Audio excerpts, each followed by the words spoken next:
బలిపీఠం చిత్రం పాటల కంపోజింగ్ కి దేవులపల్లి కృష్ణశాస్త్రి గారు వచ్చారంట.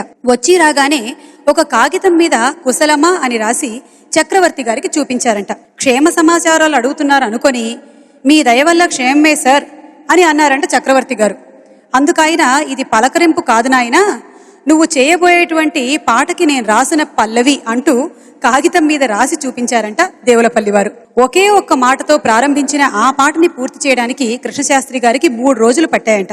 చక్రవర్తి గారి స్వరకల్పనలో బాలు గారు, సుశీలమ్మ గారు పాడినటువంటి ఆ పాటని విన్న దేవులపల్లి వారు ఒక్క మూగ పాటకి ఎన్ని మంచి మనసులు ప్రాణం పోసాయో అని రాతపూర్వకంగా కితాబిచ్చారంట. లలిత శృంగారాన్ని రంగరించినటువంటి ఆయన రాసిన ఈ విరహ గీతంతో ఇప్పుడు మన ముందుకు వస్తున్నారు శ్రీ ఎస్పి బాలసుబ్రహ్మణ్యం గారు అండ్ శైలజ గారు. కుశలమా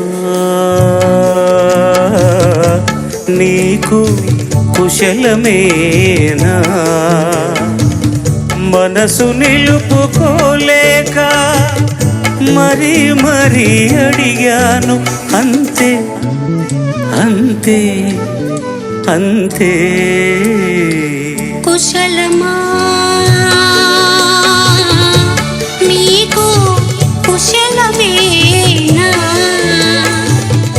ఎన్ని నాళ్ళు వదలలేక ఏదో ఏదో వ్రాశాను, అంతే అంతే అంతే.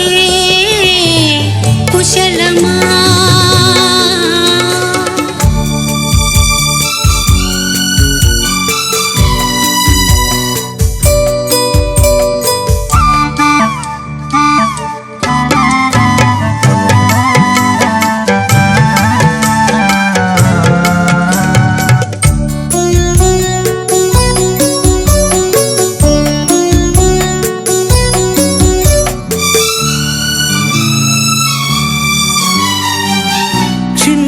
తల్లి మంది నాన్న ముద్దు కావాలంది, పాలుగారు చెక్కిలి పైన పాపాయికి ఒకటి, తేనెలూరు పెదవుల పైన దేవి గారికొకటి. ఒకటేనా ఒకటేనా ఎందైనా ఎన్నెన్నో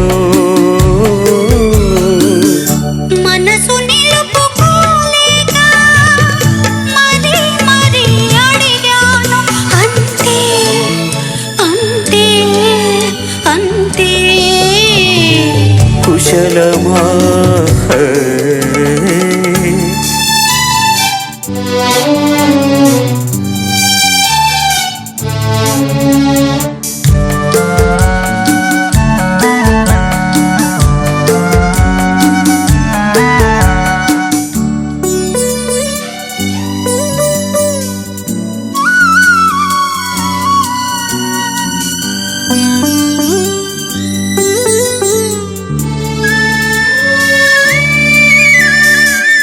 పెరటిలోని పూల పానుపు త్వరగా రమ్మంది, పొగడ నీడ పొదరిల్లో దిగులు దిగులుగా ఉంది. ఎన్ని కబురులుంటేనో, ఎన్ని కమ్మలంటేనో, పూలగాలి రెక్కల పైన, నీలి మబ్బు పాయల పైన అందేనా ఒకటైనా. అందినులే తొందర తెలిసెనులే, ఎన్ని నాళ్ళు వదలలేక ఏదో ఏదో వ్రాశాను, అంతే అంతే అంతే. కుశలమా నీకు కుశలమేనా, మనసు నిలుపుకోలేక మరీ మరీ అడిగాను, అంతే అంతే అంతే. కుశలమా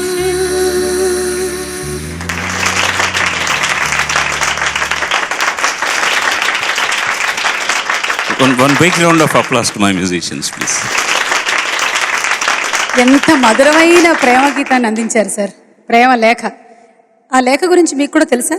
కుశలమా అన్న మాట దేవులపల్లి కృష్ణశాస్త్రి గారు చక్రవర్తి గారికి రాసి చూపించడం. ఆయన నాకు రాసిన ప్రేమ లేఖలు నాకు చెప్పాలి మీకు. చెప్పండి సార్. ముందుగా బుజ్జయ్య గారికి నమస్కారం. నాకు చాలా సంతోషంగా ఉంది.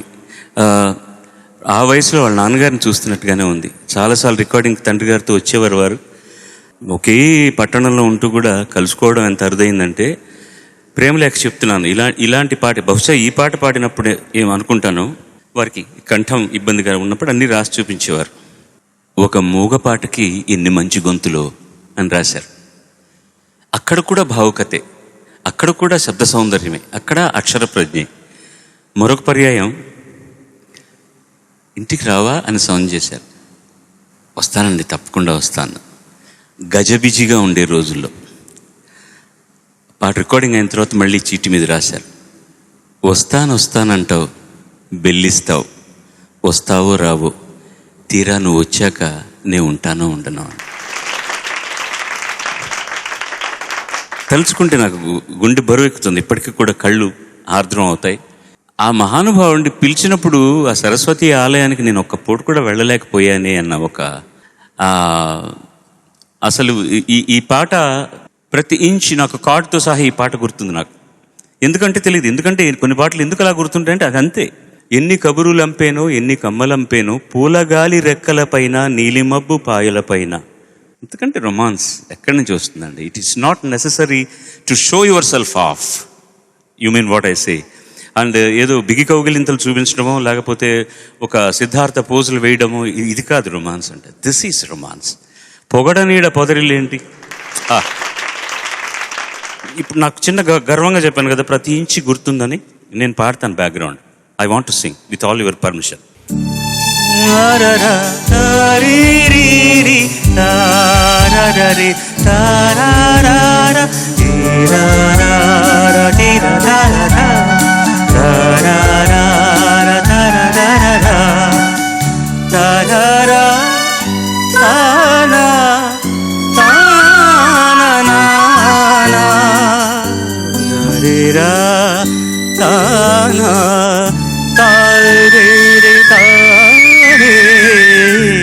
ఇదే పాట.